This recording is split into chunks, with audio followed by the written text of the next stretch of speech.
Selanjutnya, pada pengamatan yang kedua yaitu rimpang atau rizom. Rizom adalah suatu bagian tumbuhan metamorfosis dari batang dan daun. Sepintas tampak seperti akar karena terdapat di dalam tanah. Namun rizom sebenarnya adalah sebuah batang lengkap dan dengan kuncup bakal daun.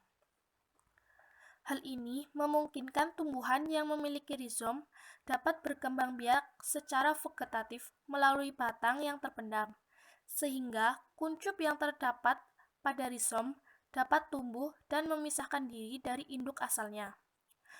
Selain sebagai alat perkembangbiakan, rizom juga digunakan untuk menyimpan cadangan makanan. Berbeda dengan akar, rizom tidak tumbuh mengikuti arah gravitasi dan air, melainkan mendatar horizontal, memiliki sisik atau rambut yang tidak lain adalah penjelmaan dari daun-daunnya. Rizom juga memiliki ruas-ruas serta buku-buku yang menunjukkan bahwa rizom berasal dari batang.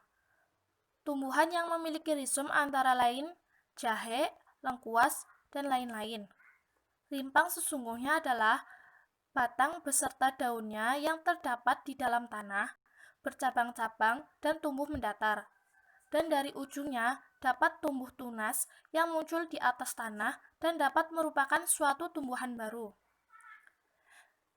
Contoh tumbuhan yang diamati: morfologi rimpang jahe merah atau Cinniber officinale var. Rimpang ini merupakan modifikasi dari batang lalu menjadi umbi untuk menyimpan cadangan makanan. Rimpang digunakan untuk memperbanyak tanaman jahe. Dari rimpang ini, tunas dan akar akan menjadi tanaman baru. Jahe merah ini memiliki rimpang yang kulitnya berwarna merah.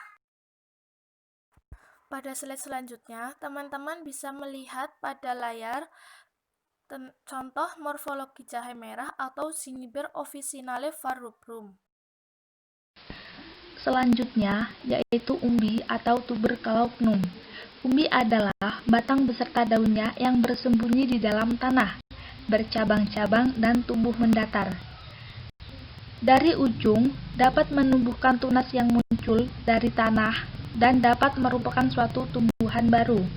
Untuk tanaman yang diamati, pada morfologi umbi batang atau tuberculagnum, yaitu tanaman kentang atau Solanum tuberosum. Umbi batang pada umumnya tidak mempunyai sisa-sisa daun atau metamorfosisnya, sehingga seringkali permukaannya tampak licin. Buku-buku batang dan ruasnya tidak jelas karena tidak adanya sisa daun tersebut. Umbi batang juga disebut umbi telanjang atau tubernuts.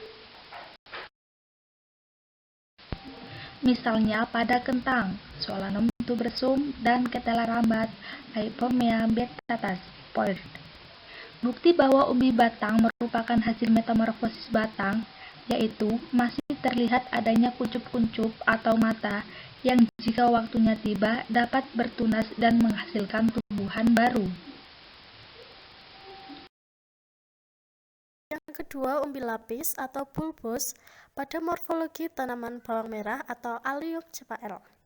Dinamakan umbi lapis karena memperlihatkan susunan yang berlapis-lapis, yaitu terdiri atas 1. Daun-daun yang menjadi tebal, 2. Lunak, 3. Berdaging, 4. Merupakan bagian umbi yang menyimpan zat cadangan makanan. 5. Alat pembelit atau daun sulur dengan nama latin Cirrus. Tumbuhan yang diamati, daun sulur dengan nama latin Cirrus. Alat-alat pembelit adalah bagian-bagian tubuh yang biasanya menyerupai spiral dan berguna untuk membelit bagian-bagian yang di setubuhnya, yaitu untuk berpegangan pada waktu tumbuh ini berusaha mendapatkan penunjang untuk naik ke atas.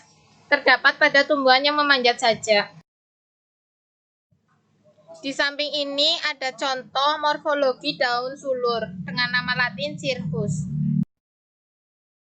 Selanjutnya adalah duri atau spina. Duri atau spina merupakan metamorfosis bagian-bagian pokok tumbuhan, daun, batang, dan akar. Menurut asalnya, duri dapat dibedakan menjadi dua. Yang pertama ada duri yang merupakan metamorfosis salah satu bagian pokok tumbuhan. Karena itu biasanya sukar ditanggalkan dari batang, dan jika dapat ditanggalkan akan menimbulkan bekas luka pada tumbuhan. Duri seperti ini disebut duri sejati. Yang kedua ada duri yang tidak merupakan metamorfosis suatu alat, melainkan hanya merupakan semacam alat tambahan, jadi hanya menempel di kulit. Oleh karena itu, duri jenis ini sering disebut duri kulit atau duri tempel atau akuleus, misalnya pada tanaman randu.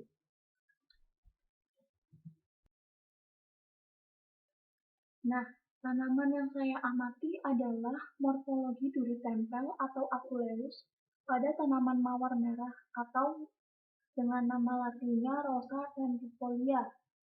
Duri pada bunga mawar ini merupakan duri tempel atau akuleus, di mana duri ini bukan merupakan metamorfosis alat, melainkan merupakan suatu alat tambahan. Jadi, duri tersebut menempel pada kulit. Adapun manfaat dari duri tempel bunga mawar merah, yaitu untuk melindungi dari binatang pemangsa dan membantu mawar untuk merambat dalam pertumbuhannya. Nah, ini adalah contoh morfologi duri tempel pada tumbuhan bunga mawar merah atau dengan nama latin Rosa centifolia. Terlihat jelas di sini duri yang menempel pada tanaman bunga mawar merah. Sekian presentasi dari kelompok kami. Apabila ada tutur kata yang kurang berkenan, kami mohon maaf. Wabillahi taufiq wal hidayah. Wassalamualaikum warahmatullahi wabarakatuh.